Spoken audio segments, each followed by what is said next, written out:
पहिलं करिअर आणि नंतर बेबी.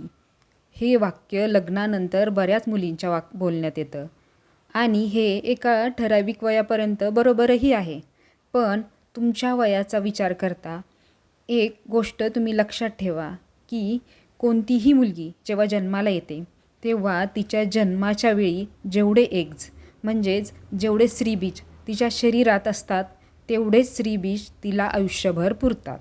आयुष्यभर पुरतात याचा अर्थ असा की जन्माच्या वेळी जेवढे बीज म्हणजे जेवढे एग्ज तिच्या शरीरात असतात तेवढेच बीज तिच्या शरीरात म्हणजे साधारण 10 ते 20 लाख इमॅच्युअर म्हणजेच अपरिपक्व अंडी नवजात मुलीच्या शरीरात असतात.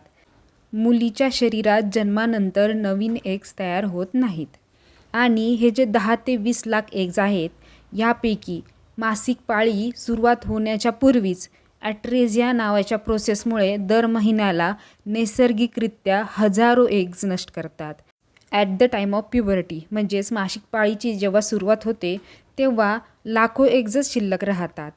परंतु यानंतरही आयुष्यभरात ओव्ह्युलेशनच्या वेळी साधारण 400 ते 500च अंडी बाहेर पडतात.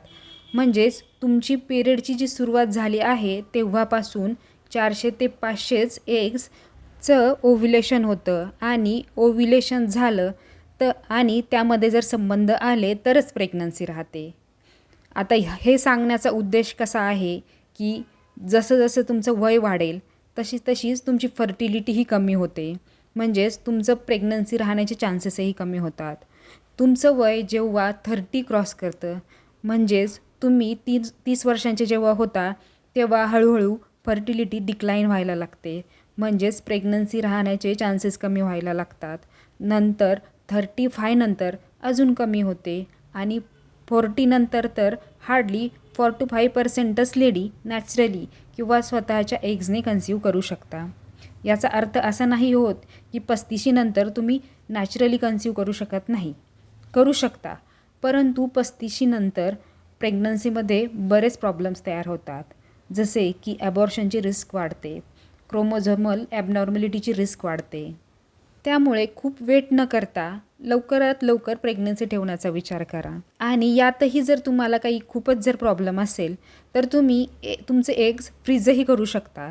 त्यामुळे तुम्हाला फर्टिलिटीचा काही प्रॉब्लेम होणार नाही आणि तुम्हाला प्रेग्नन्सी ठेवण्याची जास्त घाईही होणार नाही. या व्हिडिओमध्ये सर्व सांगण्याचा उद्देश असा आहे की जेवढं तुमचं करिअर महत्त्वाचं आहे तेवढीच तुमची फर्टिलिटीही महत्त्वाची आहे. तुम्ही तुमची फॅमिली कंप्लीट झाल्यानंतरही तुमचं करिअर कंटिन्यू करू शकता. So stay healthy, stay happy and keep watching. Thank you.